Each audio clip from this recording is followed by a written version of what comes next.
The Black Country has developed its own culture, a dialect so rich and varied that even the city slickers from Birmingham can't understand it.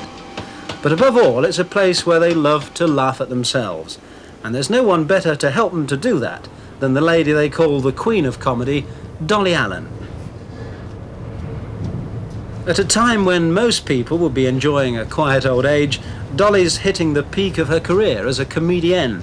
This 74-year-old granny is now picking up around £300 a week in the clubs and pubs up and down the Black Country.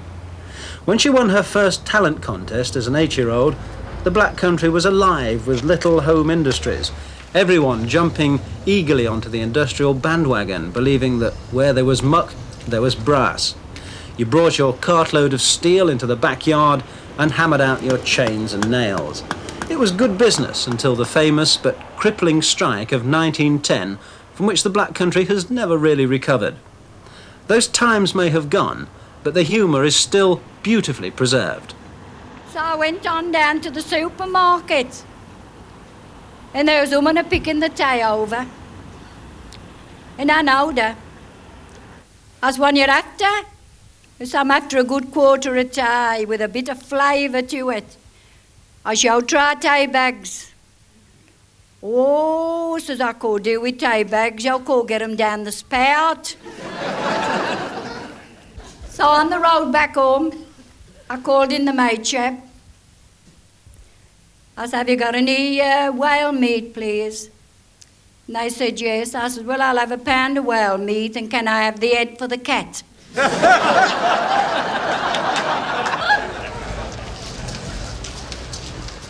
Dolly's a star. In the last 5 years, she's cut several records. She's in demand almost every night of the week. And last year, she made her first trip in an aeroplane. That was for a show in Spain. In June this year, she's off with her troupe to Canada to entertain an audience of Black Country expatriates. Not bad for a lass who spent most of her working life in a nut and bolt factory, scratching a few bob a week. How are your programmes going now? The Very bother? well. Got some? Have you got some? Ask again. He's all right, cheers. Good. Dolly seems unmoved by it all. Tipton, Tarragona or Toronto, it's all the same to her. Though ever since she started her deadpan monologues as a teenager in the works canteen, she's never quite understood why she's so popular. Industry, anything again, two songs, then it'll be me, couple of gags, intro for Harry. But now, without a doubt, as they say around here, the Black Country night out is in the big time. It's 5 years since Harry Harrison hit on the idea of moulding the various stray talents of the area into a regular show.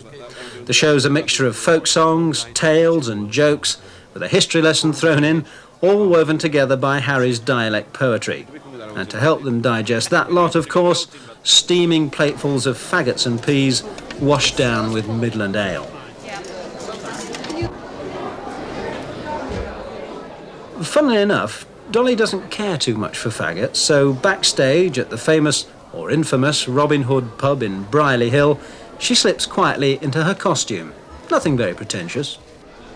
Well, that's the outfit, Dolly. That turkey feather's become a bit of a trademark. What's the point of it?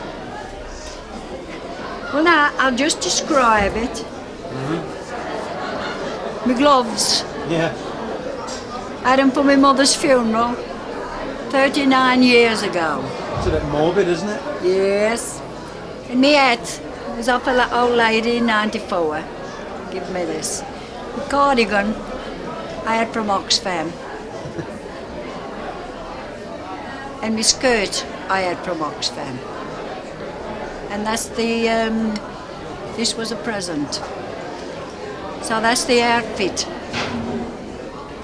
You always wear the same, do you, Dolly? Yes, I wouldn't change it, because if I did, it'd change my image. Same as some might say, well, I should try another hat.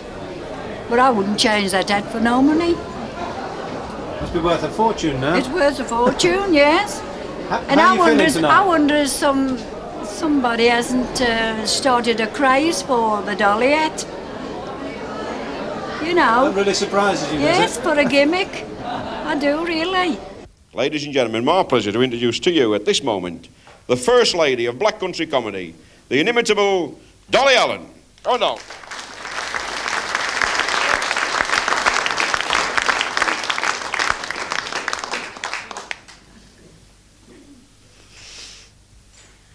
Hello, my lovers. Hello. I'll say it again. Hello, my lovers. Hello, that's better. I just going out, and a knock come to the door. And when I opened it, it was one of these here salesmen. And I thought I could ask him what he wanted. He tipped a bag of dirt on my floor. I says, hey, what have you done this for?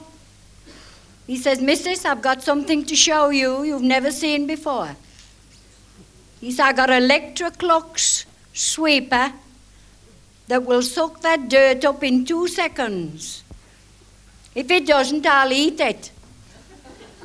I says, right, here's a spoon, you can start now, because I got no electric.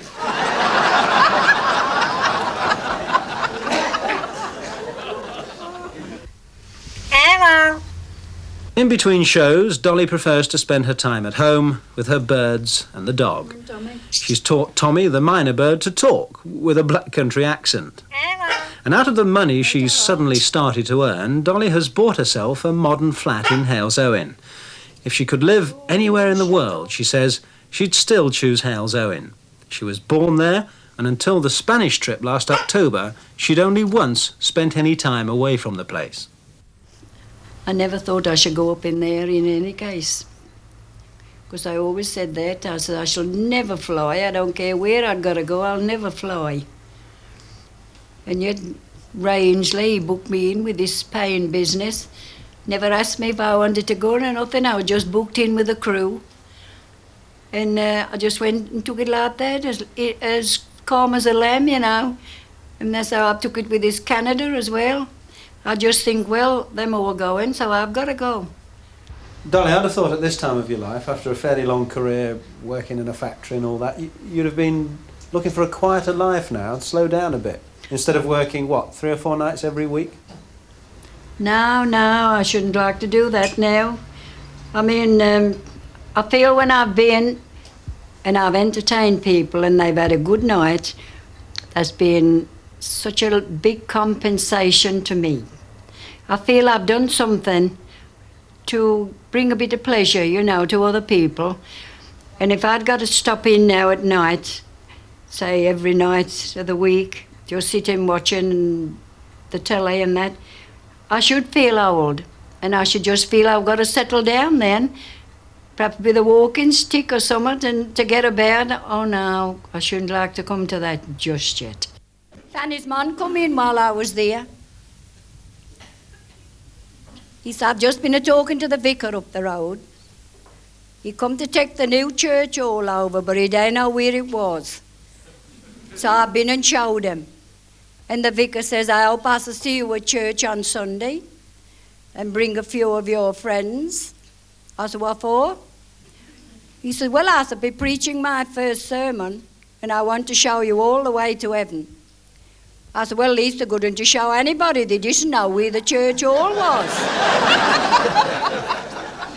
Well, folks, I'll have to draw in now. I'll have to wind up. Of course, the time's getting on. So I'll come and see you all again on the second half. So cheerio for a bit.